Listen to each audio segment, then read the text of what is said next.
ছাত্রদল, Jubodal, BNP এবং সকল অঙ্গ সংগঠনের নেতৃত্বে গতকাল প্রাণ ভরে নির্বাচনী আচরণবিধি কেটে যাওয়ার পর থেকেই আমরা উৎসব আনন্দে মিছিলে মুখরিত হয়ে আছি।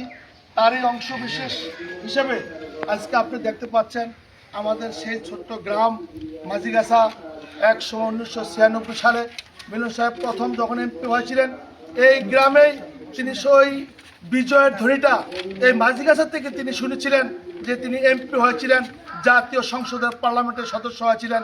তাই আমরা যে মাঝিগাছাবাসী অত্যন্ত আনন্দের সাথে বলতে চাই যে আগামী যে 12 ফেব্রুয়ারি যে নির্বাচন আসছে, সেই নির্বাচনে সারা কচুয়া তো জিতবেই ইনশাআল্লাহ। আমরাও কচুয়াবাসীর অংশ মাঝিগাছাবাসী আমরা প্রস্তুত।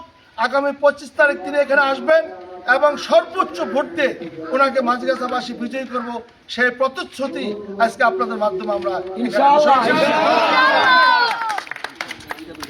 মিলন ভাইয়ের সালাম নিন। ঠিক আছে। মিলন